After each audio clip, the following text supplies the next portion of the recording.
Welcome to the Undrafted, Uncensored cast of Pod. Hosted by Nick Archuleta. Mosted That's that guy. Colin Zanger. And last but certainly is least, Joseph Goodwin.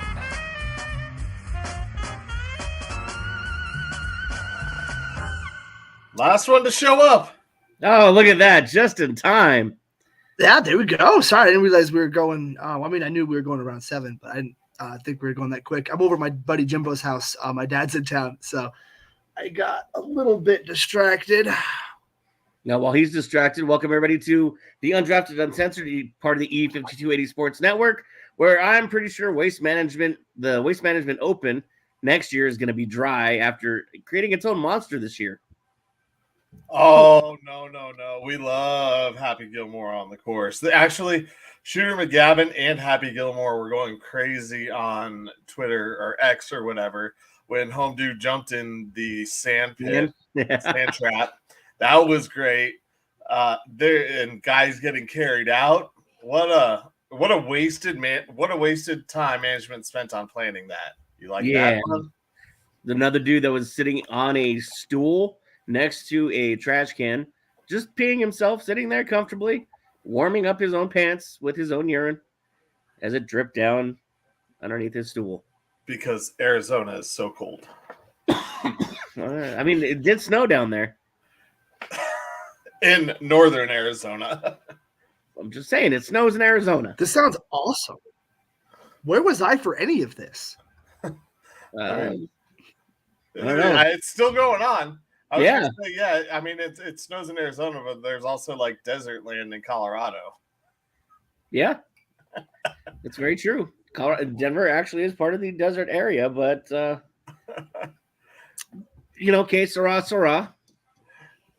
And so I don't know where I want to start with this. I sent you guys the rundown. I always do, and I was debating on where I wanted to start. It's Super Bowl Eve. And I think I want to start there first because the second subject is going to get me really fired up. So let's start with Super Bowl Eve. It's Super Bowl Eve. Bets are starting to come in now. Lines are starting to get settled. Props are getting put out there. And all in all, I really think we're just going to be treated to a really good football game. What do you mean by really good football game, Nick? Entertaining. That's usually the case. Yeah. Entertaining. I mean, what was the Rams one where it's 6-3 or whatever, 9-3? That wasn't entertaining. Huh. In its own unique way, it was. No, it absolutely was entertaining to watch Tom Brady fail. Obviously they won at the very end, but like watching them just not be able to do fucking anything against the Rams defense was kind of fun. And it felt like, I was like, man, is he going to lose to Nick Foles and Jared Goff? Because we used to make fun of Jared Goff for being terrible because he got a lot better to Detroit. But that part was fun. But like, yeah, on a play-to-play basis, no, it was not an entertaining game. But, that's one of the few, that's a slow game. Usually we get some pretty good crazy shit. As long as the game holds my attention, I get a couple good parlays out of it, and there's some quality commercials that we can talk about, then that's all I care about, really. And San Francisco wins. Yeah, the Chiefs not win. So okay. I kind of have a hard time. I have a really weird feeling about this one. But a lot of these Super Bowls haven't really lived up to a lot of the hype, I want to say, recently. I mean, some have been good. Don't get me wrong. I mean, last year was awesome. It went down to the end. Philly having the chance. Like, there have been some good ones. But where are the game-winning field goals to win it? Where's... Well, I think that's what this game can have because this is a revenge game for the 49ers. They watched them celebrate just 4 years ago. So now, here we are pre-COVID part 2 with the 49ers and the Chiefs facing off again in the Super Bowl. Yeah. I mean, and they're two very different teams too, so it's going to be a very different kind of game. It's not going to be the slow and grindy Niners versus the high-powered Chiefs, just trying to kind of keep up.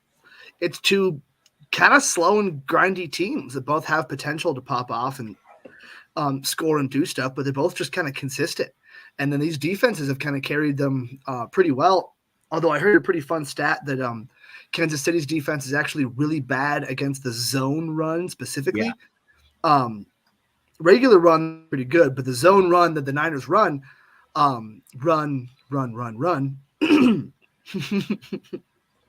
Is there want to keep saying run, CMC? But run CMC. Whose house? But that's an interesting thing to look at. You know, are the Niners going to be able to keep that tempo and control the game? And like, honestly, it might come down to who gets the ball first and who gets to score first and control the game from that angle, because it changes the way people call plays. And it'll be interesting to see when Kyle Shanahan gives up on the run, if he does or doesn't. But even though I said when jokingly, because we know it's Kyle Shanahan, but like, you have Christian McCaffrey, that's the way to be able to, you know, keep Mahomes off the field, keep them from being able to come back at you. Like, that's going to be the best way they can, you know, win this game, is with controlling the game. And then those big electric plays, however they come, with Debo or Ayuk or Kittle or whoever. Go ahead, Colin. I was just going to say, I hope he doesn't give up on the run until Christian McCaffrey gets at least 30 yards in each half. I mean, just saying. It'd be nice. It'd be nice to have 30 yards in each half. Rushing. I mean, it'd also be nice to have McCaffrey get 25 receiving yards, too. That's in this game. Sounds like an interesting parlay you might have going on there. You know what? We were that one. They're all part of different ones. Like I was telling Nick before the show, before we got started, was I got a lot of different parlays out there. They all don't really conflict with each other, I think, except for two. The only problem with having all of these parlays is I think I need like 90 points to be scored to win them all. So like I said, I don't think it's going to happen with me winning them all. It would be a very big payday, especially if it all hit right. But at the same time, that's why you hedge your bets. Both of these defenses, I mean, I just need to win a few, honestly, and I'll be fine. Yeah. But these defenses have Kansas City's played really good. San Francisco's played okay. San Francisco has also been given some bad field position, and their defense has given up some bad plays. But KC's defense has played better, and I don't know why either of these teams' defenses would really change in this game much with 2 weeks to prepare, besides overthinking it.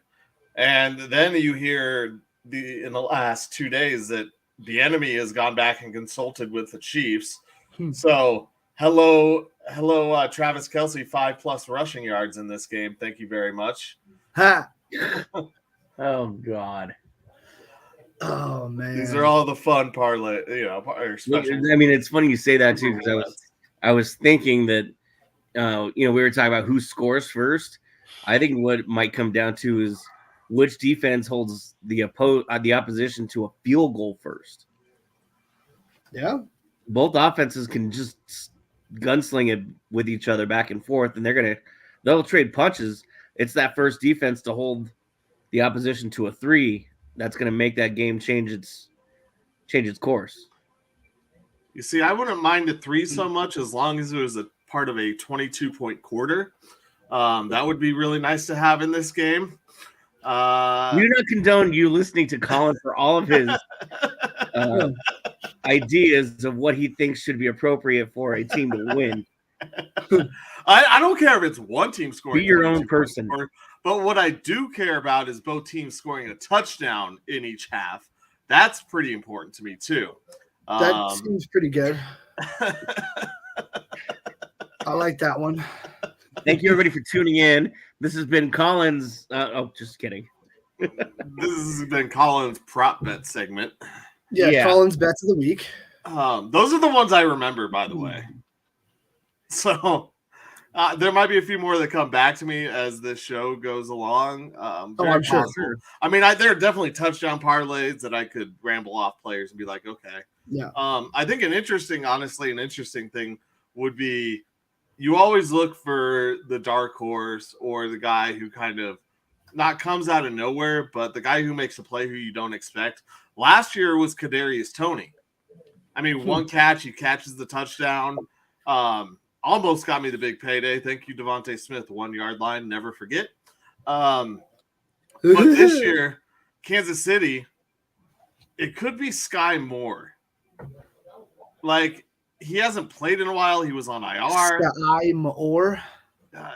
I'm telling you, there's always somebody, go back to the Victor Cruzes, who makes a play that you just don't expect. You mean David Tyree? I said Victor Cruz, didn't I? Yes, David Tyree. I mean, Victor Cruz. I think Victor Cruz had 2 touchdowns in that Super Bowl, though, too. Yeah, but he was a starter. Yeah, like he was their number 2 receiver. Yeah, so that's kind of expected. Yes, David Tyree helmet catch, correct. Yeah, he was like the 4th guy on that team. They had Plaxico, they had that other guy, they had Steve Smith, the other one. The guy I just mentioned, Victor Cruz, is the other guy. No, not on that. Not on the first one. He wasn't there in 2007. Oh, the first one. Okay, that's right. Yeah, he was. Yeah, the other guy with the David Tyree. He was just like a slower possession receiver guy, older guy. Yeah. I can't remember his name right now, but yeah, it's Plaxico, that guy, and then Steve Smith. I guess Steve Smith diet was the slot, and Tyree was the 4th fucking guy, and there was 4 receivers out there at the time. The rest is history. Well, I mean, we've seen it. We've just seen it in a lot of Super Bowls. So, who's going to be that guy? And if it's for the 49ers, the guy that could step up. I mean, they have a lot of weapons, but Juwan Jennings is another one of those guys who could really do it. And it would be really crazy and stupid if all of a sudden Elijah Mitchell or the man we talked about beforehand, Juszczyk, decides to do something crazy. I think he's a phenomenal player. I would love to see them do something like that. I just don't know if one, they would actually call it, and if 2, it would actually work. I feel like he's one of those things where if they do a play action bootleg type deal and he just happens to be one of the outlet receivers and is open, I don't know if they would do like a designed swing pass or anything. 'Cause I don't think they really call a lot of swing passes with that guy, even though he's got the speed to do it. They just kind of don't need to. They have so many options. But yeah, I don't know what the like over under for yards for a Juszczyk is, but that'd be a fun one to take. Absolutely. So it's probably like a yard or 2, maybe 3. Nah, they wouldn't pay anything that low. No. Crap, I forgot what my question was now. Oh. I mean, just overall with the game, what are you guys feeling right now? I mean, obviously you're looking at your accounts too, but just game wise, what are you feeling about the game? I mean, I don't feel good about the game at all, honestly. It's it feels really, really, really weird. This whole setup, the whole week, the fire alarm's getting pulled at the hotel. You sent us that. Thank you. But it happens every year, but also it doesn't come out in the news that these guys are all pissed off about, it just feels like unless you're following that team, I don't think you really hear about it as much as you're hearing about all the stuff going on with them. I am not seeing Kyle Juszczyk. Receptions over 0.5 is minus 160. I like it. That's a fun one. He needs 1 reception. And how about rushing yards? Bet $160. He doesn't have I don't know the rushing prop yet. It probably isn't even there. No, he doesn't even have any rushing props at all. That's how it goes.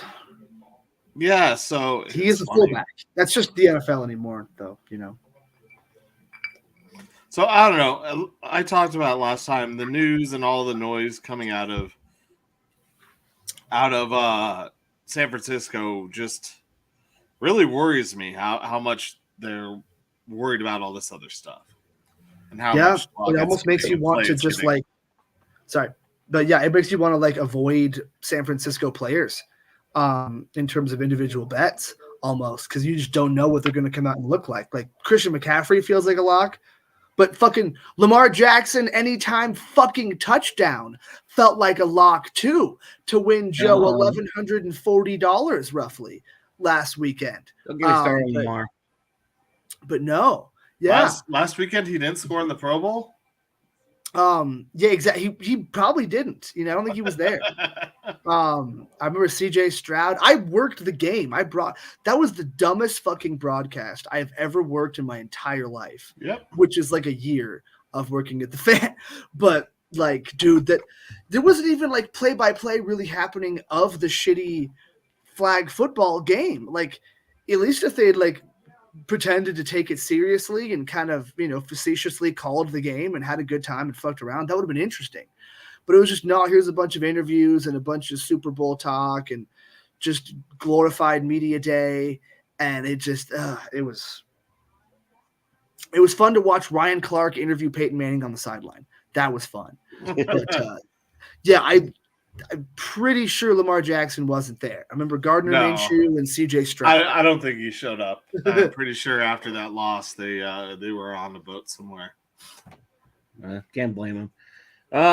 Well, speaking of on a boat somewhere, Broncos decided to raise their ticket prices again this year. Not shocked. After failing to make the postseason again. And as a season ticket holder and a fan, I demand to have a say in whether or not the Broncos keep Russell Wilson if you're going to keep raising my ticket prices. Damn straight. Are you going to say keep him, though? Yes, I am. Oh, well, then no, you don't. You should not get the You want to pay my half? No. Yeah? I want the games, though. Because you didn't mention if I'd actually get the tickets. All you said was pay my half. I mean, yeah, if I pay the half, then I get half the vote, so it would offset your vote. Yeah, I want 51% of the vote. No, you don't get that. This is stupid, frustrating, and annoying because obviously ticket sales go to pay, stadium upkeep, salaries, things like that. Yeah. And nearly 8% you're going to raise my tickets? Is it that much? Yeah. No way. Yeah. 7.9%. Damn. You see why I want to keep Russ? Well, no. Those are two completely different things. Why the fuck would you want to keep Russ, regardless of how much tickets cost? Because my tickets still pay for his salary. So they're going to pay for somebody else who's better salary if we let him go. Who might be better? No. That's pretty much. I mean, it's going to be hard not to play just a little bit better, even if you get a journeyman guy. Who's going to come in here and just not Sean Payton said he still wants to play here. Huh? Sean Payton said he still wants to play here. I don't believe that. Because Russell Wilson's camp has said that they expect him to get released, and those guys I think are and what better way to keep him? I think their decision's already been made. What's up? And what better way to torture him than to keep him? I don't care about torturing Russ. I'm over. Russ is. No, Sean Payton cares about torturing Russ. Well, then Sean Payton should be fired. If keeping a player, the player who's not good, is more important because you can torture him than actually improving your team and moving on, then yeah, fuck that. No, I don't feel like no coach who cares that much about whatever at the detriment of the team. No. I don't know. Payton seems pretty. That's too much. Pretty. There's no way.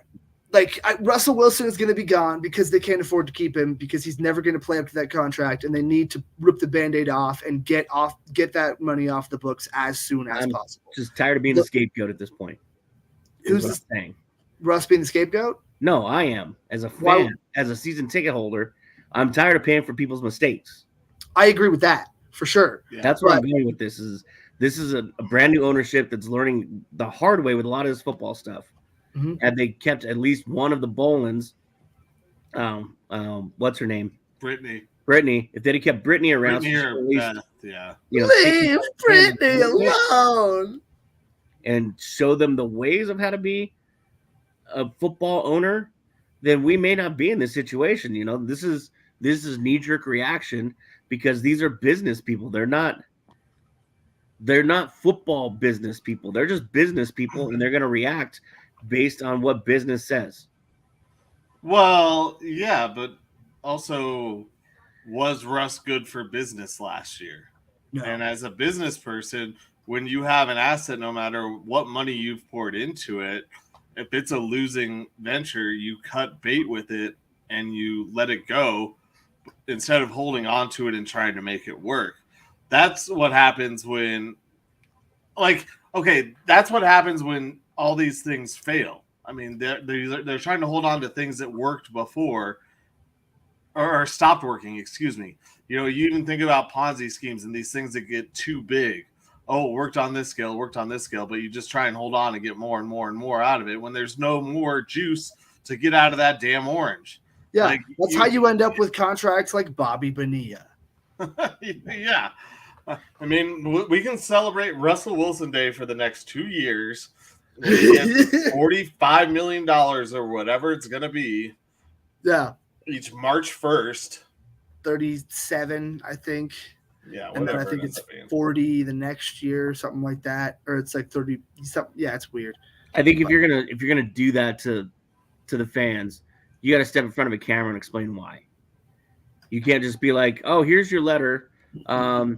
We have some expenses we have to take care of." Yeah, the guy that's wearing number 3. Well, and we're gonna raise your ticket prices just a little bit when it's been going on for the last 5 seasons. Well, yeah, and this is, I mean, 2 different. I feel like it's 2 different things. Yeah, you should. I think that they could say something after the Russ thing, but I think that they should say we're raising prices, and that's in hopes of building a new stadium. You know, if they said something like that these ticket prices were going up, we know things are costing more. Our cost of living is more. Yeah, we're not stupid. That. Yeah, I get that. But this has been I feel like the ticket prices are going to keep going up every year for a while, just because inflation and just in general. And, you know, I'm not trying to make it political or anything, you know, but I feel like that's more just a symptom of the world and everything kind of being more expensive. And yeah, hopefully, like Colin says, it's going to go towards planning a new stadium potentially or whatever. But yeah, I feel like there's another ticket increase. Those 2 things, I don't think are correlated with the Russell Wilson stuff. I think Russell Wilson, it costs a lot of money, but they already kind of paid. Like, that mistake has already been paid for. And you're stuck paying for it for at least 2 more years. If you keep Russ, you had to pay for it more. So you don't want to pay more for the mistake. You want to pay as little as possible for this mistake. You want to move on as quickly as possible because it was a mistake. And every year you keep him adds another year of $40-something million that is of dead money because you're not going to keep him for that full contract. If you keep him for that full contract, then Broncos are in purgatory for like 5 years. So I feel like they just need to cut bait and move on. And it's going to cost. Yeah, it sucks. You know, it cut the draft picks that we lost sucked. And then losing more to get Sean Payton sucked. And then now we're going to have. I didn't want him. Yeah, exactly. Neither did I. Neither did Colin, but it didn't matter. We're just 3 assholes into a podcast. The only choice that was left. Yeah. Besides the new guy, which was something the Broncos weren't going to do. Exactly. Yeah, they weren't going to go for a young guy. They seemed like they sort of wanted Evero, but they kind of just wanted him to be the Rooney Rule interview to an extent also. But yeah, it's a shit situation, but at this point it's what we're stuck with. And the best, quickest way out of it is to just sever ties with Russell Wilson because he's never going to play anywhere near what that contract is giving him, and just move on. And hopefully you can get the rookie this year that sort of offsets that. And then you'll have a decent bit of cap room here in a couple of years, or I don't know. You go with a fucking cheap backup. You go with one of those journeyman guys. You don't pay him that much, and you try to get a quarterback next year because you suck this year. Well, and that's I feel like ticket prices, they might stay or might drop because of performance of the team, but I don't know if the ownership is going to ever.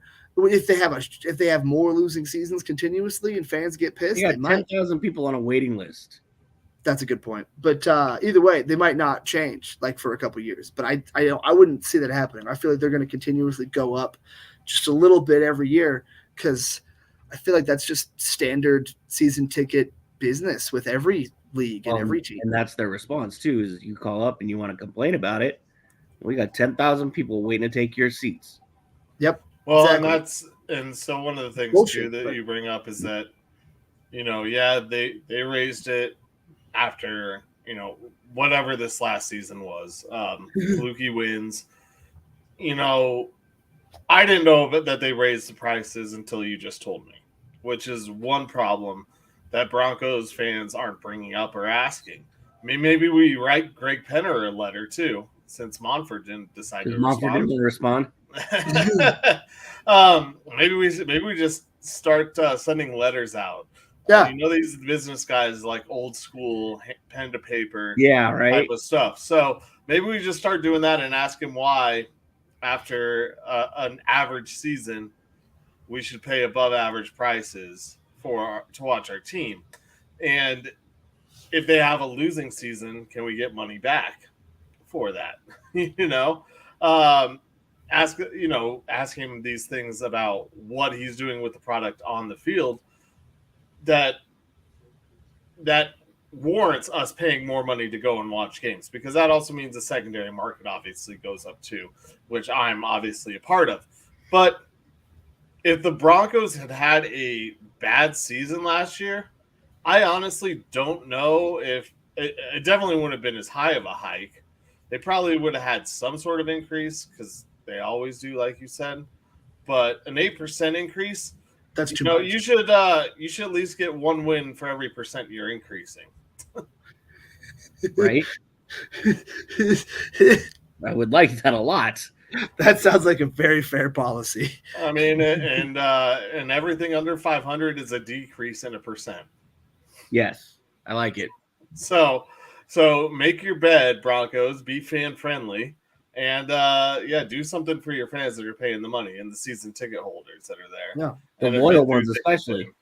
Yeah, and open up the parking lots earlier. The idea that people have to wait for so many hours before they can even go and set up their tailgates, so that you have so much less time to just be able to relax and enjoy tailgating before you go into the stadium, is increasingly infuriating and becomes increasingly less and less time that fans have to just set up a barbecue grill or whatever. We had one guy one year who had a flat screen TV and a satellite set up in his RV. And so he set it up on a table outside and we'd have the first game on. And that shit takes a lot of time to set up. By the time they get all that going and then eat some food, and it's like, oh shit, now it's time to break it all down. To go inside. Yeah. Yeah. So give us some more time to hang out and have fun and quit charging so goddamn much. Thank you. We appreciate it. And if you need to, I'm sure there's plenty of little store spaces up there on Federal where you can open up a neighborhood Walmart real quick, just in case somebody forgot their hamburger buns. Yeah. They're not buying space there yet. they're waiting to find out wherever they're building the new stadium. Yeah, they're going to put a Walmart there. People are that Walmart is going to have extra tailgating supplies, a huge beer cooler, all of it. Originally to put a Walmart at 104th and Tower. There you go. That sounds about right, like what I was talking about. That was years ago, but I'm pretty sure Walmart still owns that land. I'm a little concerned here, guys. My dad and my buddy Jimbo, who are both in their 60s, are playing some kind of techno music in the garage. It's kind of hilarious, but I'm also a little worried. I shouldn't have left him with the brownies. You're right. Oh, no, we just smoked blunts. Oh, okay. Well, I mean, they might have gotten in the brownies, though. Yeah, this is somebody else's basement, so I'm not going to smoke down here. All right. Well, let's So the Nuggets stay pat. They made no trades. They decided that they're going to be content with what they have for now, and if they need to, they can hit the market. That's actually not true. They did make one trade. I was like, Well, they did make one trade. You got money. they kind of stayed pat. They Yeah. I didn't really count that as a trade. It's It was not a one new of- player or anything. It was a second round pick and some cash for the rights to the first round pick they took this year. Who they hadn't even brought back from whatever Euro League he's playing in right now. So Yeah. I don't remember if it's him. No, I think it was the other one. Ismail Kamagate. Yeah. Kama. Come Yeah, it's like Kamiyagata. Karma Chameleon. And Denver there's gets cash. There's a world in Magic called Kamigawa. That's close enough. He was he was last or 2 years ago, 2022 second round pick. Okay, so he's the one playing in France, then, right? Is he playing? Yeah, because he's in the Euro League. Okay, because at one point, this guy was out rebounding Wembanyama. He was leading because they were in the same French league. So last year, for a good bit of the year, he out rebounded Wembanyama. I remember hearing that stat and being like, "Oh, sick! That guy will be cool to bring up as a backup big whenever Zeke Naji flames out." Yeah, he's in Italy. Oh, okay, then it's a different guy. Because the guy was playing in the league with Wembanyama. Currently playing in the league. He was playing in the Euro Cup last year. It doesn't say who he was playing for. Okay, then it's probably a different guy. Because this was the other guy drafted with Christian Brown. That guy played in France. But this guy was drafted with Pickett and the other guys this year, right? Like he was our draft pick this year. No, 2022. Oh. Last year was the 23 draft. Yeah. Okay. Then I know almost nothing about this guy. But picks and money are nice. Neither do the Nuggets. That's why they shipped him away for nothing. Yeah, I guess the Clippers like him. So cool. Good for them. Yeah. Well, I mean, we had to give them something for taking Bones Highland off our hands. All right, sorry about that. Here you go. Okay. Give us a little bit of cash. We'll even it out. My bad. You could just go ahead and sell some of Bones' jewelry that he won't be able to afford anymore when he's out of the NBA. Yeah. And so after that, the Nuggets played a back-to-back, and of course, as always, they put all their effort into beating the Lakers, which I don't mind because it's the Lakers and everybody hates them. But then they go to Sacramento, and they were just flatter than a soda left out in the sun during summer. Yeah, that's flat. No Michael Porter Jr. in that game. And what really sucked is, you have no Michael Porter Jr. And then Aaron Gordon, you can't get a double-double? What are you doing, Aaron Gordon? Come on, man. Again, we don't recommend you always listen to Colin when he makes recommendations on parlays. But if you had listened to me on a college basketball game earlier, you would have been very, very happy. There you go. So this year, Bones Highland is averaging 6.2 points, almost a rebound, 1.7 assists, and 36% field goal shooting. That's way more than I expected. I thought he wasn't going to be playing much at all. I didn't either. He's got 10 minutes in the game the other night. Zeke Naji got 18 last night. Right, which is nuts. I wonder why. But, I mean, I guess whatever. Well, yeah, because Jokic tweaked his back, so he took a little bit of time out in that game, and then he came back in and was okay. But by that time, the Kings had already taken the lead, and it was over. Yeah. You know who else is okay? Mr. Bonchero in Orlando getting 8 assists. Good old Paolo. It's been a good day. Do you have him pulled up like do you have your phone sitting next to you, or what are you doing? The more that you know that I'm not checking these stats, the better I'm doing it at my job right now. So anyway, back to the Nuggets. It's frustrating because it feels like they always get these heavy-handed back-to-backs, You know, you got to fly out to LA, then you got to go up to Sacramento. And I mean, I know it's not that far of travel, but it's just the fact that you're traveling. And, you know, it's not like it's the Pistons and the Trailblazers. This is the Kings and the Lakers. Yeah, but you're always going to have that for the Nuggets. I think a lot of teams have those California swings. Sometimes it's the Clippers and the Lakers, which is obviously a lot nicer for those teams. But it's much less travel. Every team has it. And like the thing that I'm really annoyed at is I don't really get it. The Nuggets play the Kings three times this month. So they have 2 more games against them. Then their season series against them is over. The Kings were one of those teams last year that were a really good team. So you would think that the Nuggets would play them again closer to the end of the season in hopes that they're both fighting for some sort of playoff spot. Yeah. Where it means more. Not a February game, 3 February games and putting them in back-to-backs. It's like you're trying to get some eyes on it, but when you have 3 games in the same month against the same team, by the time that 3rd game hits, are we even going to care about what happens in it? No, it's no one's going to want to watch that game because it's too much of the same guys too quickly. You're scrimmaging against the same team over and over again. It's why those scrimmages at Broncos training camp get so feisty. It's because guys are bored. It's the same BS over and over again in those camps. So by the end of this month, it's just gonna be like, all right, whatever. Are we done with this yet? Yeah. Can I get myself kicked out of this game? Can I get myself kicked out of practice? I mean, how quickly do you think Michael Malone gets yanked out of that game? He kind of likes to beat the Kings. Yeah, he likes to.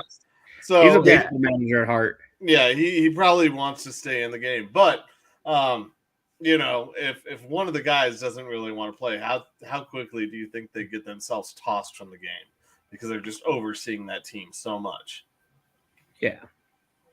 Yeah, I can totally see that, and it's a fun matchup too because the Kings are kind of like the Nuggets light, they run their entire offense through an extremely talented big man. Oh no, he's good. He's good. He's good. Okay, don't worry about it. Everything's fine. I was like, we're dark. What happened? Are we good? Nick is changing. No. But yeah, I think De'Aaron Fox is probably a little bit better scorer than Jamal Murray, but Jamal Murray is more consistent at everything and such a great playmaker. It's a very similar style offense. They just don't have the extra big like the Nuggets do with Aaron Gordon to really help anchor that defense to an extent. But yeah, those games be a lot more fun closer to the end of the season, not like right at the end, because at that point, just spread out. Yeah, spread them out over 3 months. Yeah, something. Yeah, have one game closer to the end of the season. That's all I'm saying. 3 in 1 month, and in all actuality, I think it's 3 within the span of 3 weeks. That's awesome. I think it plays out that way. I might be wrong. It might be like 3.5 weeks, but that's all I'm saying. Spread it out. Speaking of De'Aaron Fox, plus 4.5 and 8+ assists. Yeah, nice. That's a guarantee against the Nuggets. He had 16 earlier this year in their first meeting. So, damn. Yeah, just to say that was, you don't have to listen to me, but you should. I've had a good week. Who hasn't had a good week? Colorado Avalanche. A good month. They are getting just eaten alive by the East Coast right now, and after losing to Florida today, getting shut out again, they have to fly to Vegas now. They have 2 days off, and they're going to go take on the Golden Knights. That's stupid. I hope they're not in Vegas tomorrow. Oh, I really, I don't know. I mean, I really don't know if they do go straight to Vegas. They have 2 days off, so I would think that they would stay in Florida for a night, watch the Super Bowl down there, and then fly in on Monday. I hope so, because I think that would be a mistake for the Avs to go there with everything going on and having that day off. Yeah. So this has got to be really disheartening for this team. what's been happening because I did mention it. The Avs have the hardest second half schedule. They had the easiest first half schedule, and it's coming to fruition. As much as the East Coast Eastern Conference games don't matter as much, I mean, you still got to win some of them. Yeah, you can't just blow all of them and look this bad because it's just I don't know. It feels it's beginning to feel like either these guys are just bored right now and they're disinterested, or this team just isn't that good. And I don't know which team is bad. I think there's just they can't. They're missing some motivation somewhere. I think they're streaky too. Being that offensive oriented and that speed oriented, they really kind of have to be on sort of a roll because they don't have that great defensive presence. And they weren't great on defense during the Cup run, but they were good. They're good enough for sure. Yeah. And it feels like they don't quite have that, but they still have some firepower. But it's like, it's like an offensive team in football. If the offense sputters or struggles for any reason, the entire team falls apart.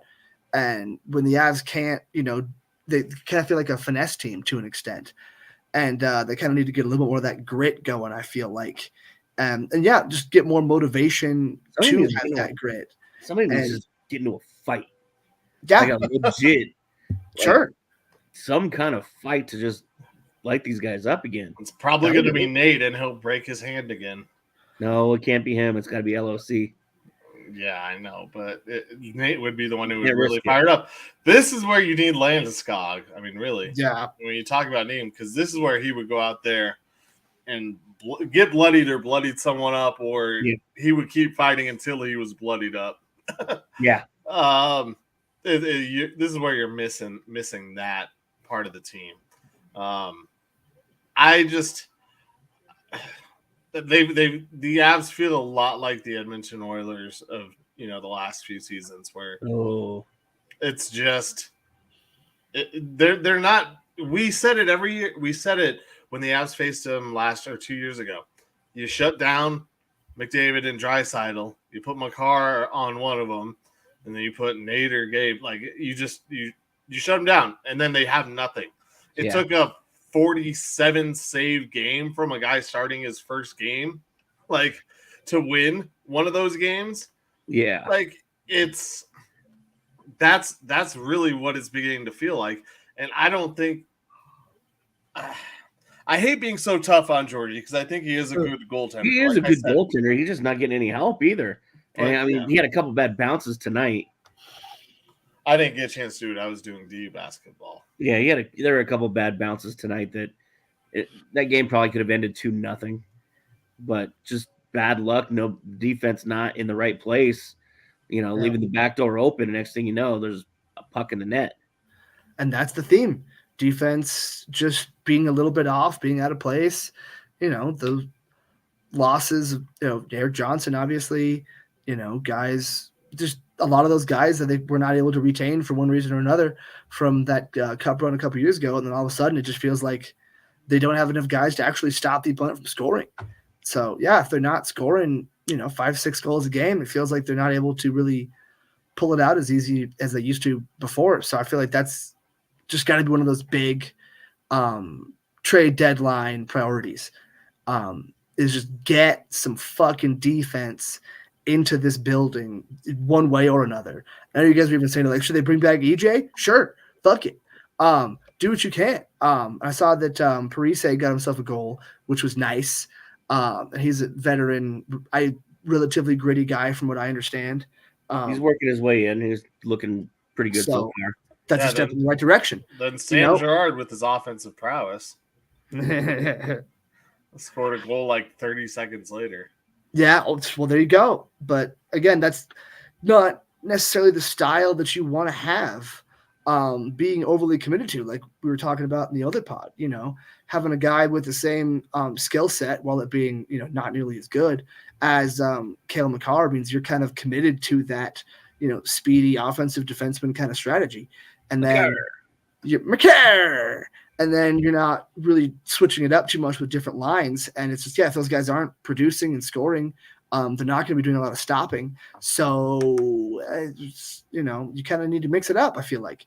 And at least that's what we saw here with the cup run. So that's kind of what I'm going back to, is like just trying to have different guys that do different things and then being able to kind of mix those lines up and, build a championship roster, which we've been hoping they could do since the first one. And I don't know. Did we get Sidney Crosby? What do you guys think? Well, so on that note, Joe, actually, I kind of have a question. I know we haven't brought that one up yet. That I think could like kind of wrap up the segment, this part of it. Yeah. I just thought of this.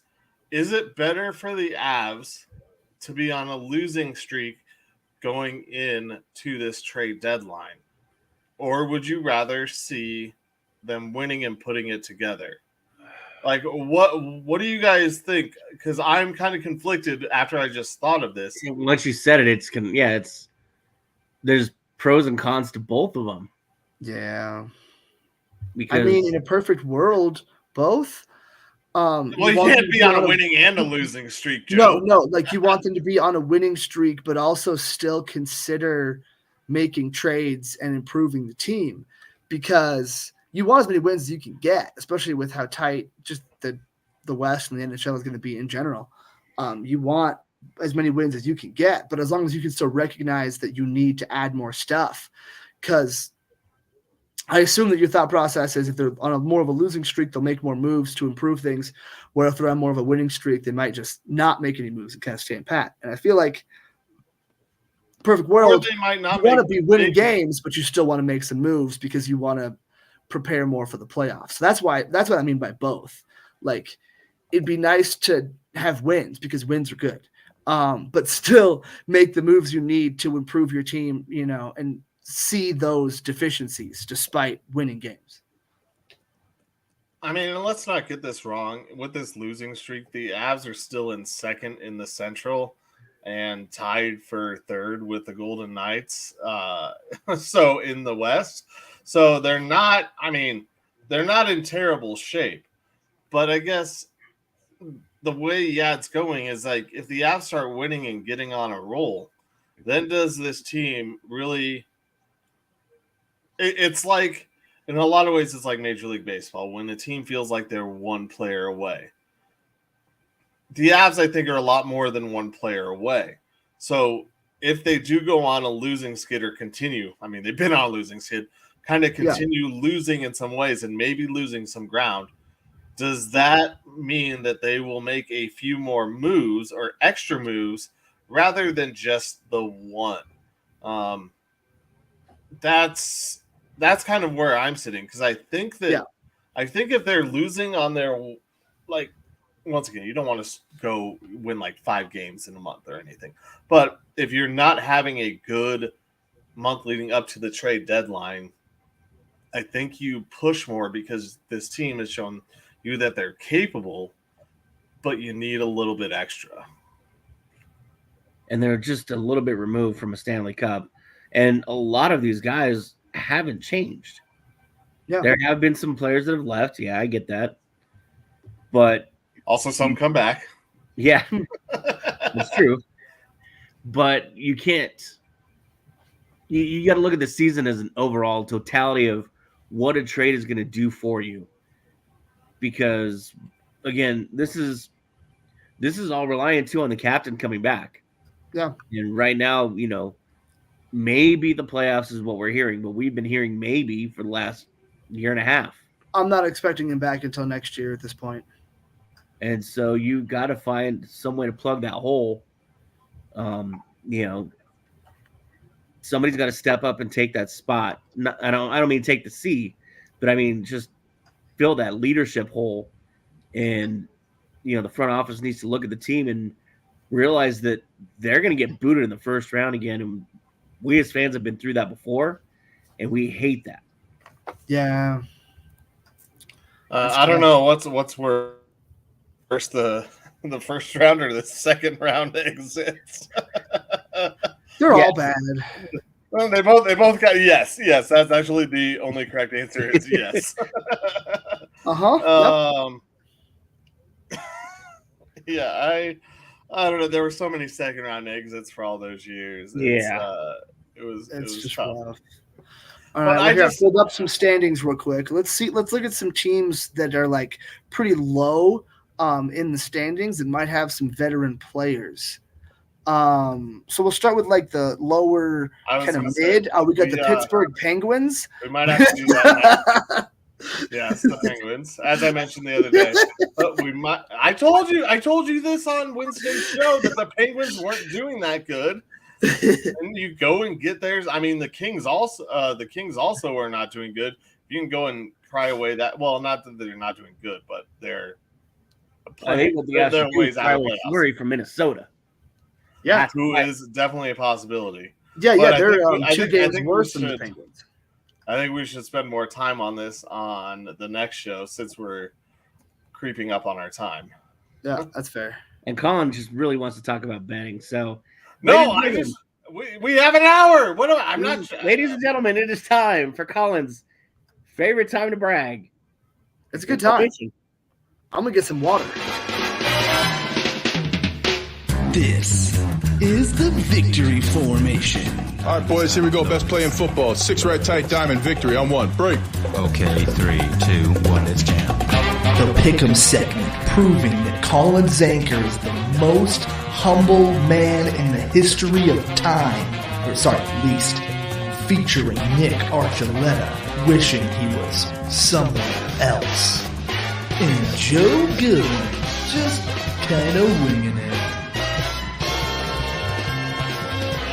Oh, baby. Welcome into the victory formation. And just to take a step back, Michael, appreciate you tuning in to the show. And as far as the Kings and being young, yes, they are a younger team out there, but you also have a guy in Cam Talbot who's a proven goalie, who's one of those older guys costing them a decent amount of money. David Reich, they might be looking to move on from some of those guys and just start the youth movement because they don't know how long some of their goaltenders will stand there. For me, I'm looking at the Kings for a goaltender, not necessarily their players. I'm on the side of the Avs getting another goaltender to help push Georgie or Marc-Andre or to play on the other side. But that's my answer to your question, Michael. Sorry we didn't get to it in the hockey segment, and I'm going to not let these guys answer because we only got a few minutes to go through our picks, and we all know that some people like to look up stats before games. I'll just message them later. So we're going to start. It's nice to have a hockey commenter in general. Appreciate it. Yes, it is appreciated. Go Niners. We'll get to that pick soon. First game that we got to pick on the docket this weekend is the matinee NBA Sunday game. Thank you. Can we give a round of applause to all the sports out there that are not playing against the Super Bowl? Yes, thank you very much. Thank you for leaving the Super Bowl on its own and not being stupid. So the Kings and Thunder have a 11:30 tip-off tomorrow morning, Denver time, Mountain Standard Time, of course. So that's kind of fun. On the East Coast, that's early afternoon. The Kings, once again, coming off a drubbing of the Nuggets and a Sabonis triple-double, and the Thunder coming off getting their bells rung by, I think it was 35 points. Also, they got smoked. But Thunder at home are favorites at -162, visiting Kings +136 on the road. Michael, and for anyone who's tuning in that doesn't know, we bet $10 a game in fake money. Do whatever you want with it, but we keep track all season. And the winner at the end of the year gets bragging rights. And that's why I'm still bragging and the most humble man in the world. So, Nick, who do you got? The Kings or the Thunder? Oh, that was OKC. Hey, Nick did no research. Joe, who you got? And this is in OKC or it's in OKC? Either way, I was going to take OKC because they're a better team. And their defense, I feel like the Kings aren't going to be able to overcome. And they probably have – Nick is probably really broke. Michael's one of my new favorite commenters now. Yeah. I'm gonna take Chet, the rookie of the year at OKC. The rookie. Okay, I think a guy in Sacramento has something to say about the rookie of the year. Let's move on to the Monday night game. We'll save the only game on Sunday night for the final. We have the Timberwolves at 36-16 facing the Clippers, the resurgent Clippers. The Clippers who just made that huge trade with the Nuggets for a guy they might not ever see in America at 35-16. Don't have odds for this as this is on Monday night, but Joe, who you got? So this was Clippers and who else? Timberwolves at the Clippers. Fuck, that's a playoff game right there. It is. As long as it's the first round, because the Clippers won't or Timberwolves won't make it. No, they'll both be top. Yeah, they'll both be top 4. That'll be a second round. That's not even a hot take. Like the top 4 are almost like decided. Obviously, anything can happen and anyone can fall off, but I'm just trying to stall for time because I don't know who that. Oh man, it feels wrong, but it also feels like it's going to happen. And I'm going to go with the Clippers. Yep, I typed it in before you even said anything. It feels wrong. It feels wrong, Clippers. Yeah, that's exactly. Once you're like, I feel like, I'm like, oh, he's taking the Clippers. I don't feel like the Clippers' luck can continue on, and the Timberwolves know that this is one of those matchups, and I think they want to assert or make their presence known against him because you're right, it is a possible playoff matchup. So give me the T-Wolves and those Twin Towers. Nick, who you got? I was thinking the same thing. Minnesota's going to come in and just try to assert themselves and not look like little brother. They're going to come in and show the Clippers what T-Wolf basketball is like. So I'm going to go Minnesota.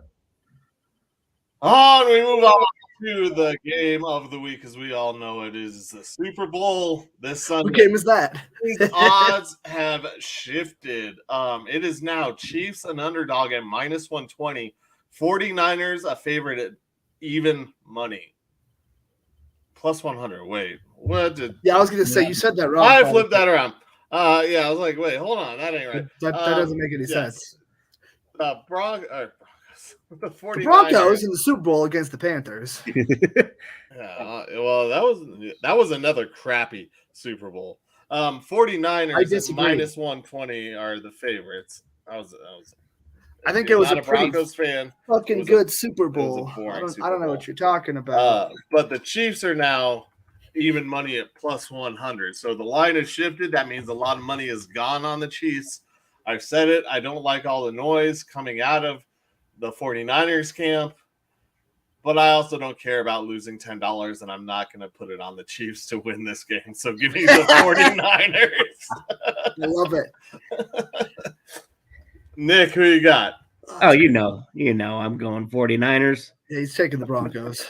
No way I can root for the Chiefs. I would be disowned. Joe, who you got? I mean, I'm not going to root for him, but I am going to pick the Chiefs. And you're the only one who's going to win money on this, probably. I at least the numbers have changed. I feel really, really, really. It's scary. It's scary. -2.5 means they have to win by more than 2.5. Yeah, so that is favored. But yeah, I just feel like Kansas City, they're just on that roll. They've got that grimy team. I feel like they have a lot more in their bag they have not pulled out yet because they haven't had to, because it's just been so grindy and kind of fun. So I feel like that's just, I don't know. Yeah, that feels like the team that, even though on paper the Niners are a better team, they just have more talent. I'm not going to pick against them until they prove me wrong. And they've lost a few times. They've lost Super Bowl. They've lost a AFC Championship game a couple times. But more often than not, Patrick fucking Mahomes. I like that. I want to take some Taylor Swift related bets. I want to make a parlay of just like, will she hug Taylor Swift's mom? How many times will they show Taylor Swift? You know, stuff like that. Will she hug Jason Kelsey? I'm sure there's a whole bunch. I want to make a whole Taylor Swift parlay and see if I can win some money. That's part of the 22 points in a quarter and less than 10 seconds left in the hour. Thank you, Michael Spillane, and everybody over at e5280sports.com for having us on. Thank you to our newest sponsor, Pike Speak Sports Cards. And make sure to check out e5280sports.com for all the other great shows they have on there, including The Wheelhouse, Between the Lines, Gridiron Intel, and many more. Thank you, everybody, for tuning in. Michael Fritch, I hate you still. Everybody else, I love you. Thank you, everybody, for tuning in. Until next week, enjoy the Super Bowl. Have a great weekend. Everybody in Colorado, stay warm. We love you all. Go my bets. Don't worry, Michael. We still love you. Go my parlays. Nick doesn't have to.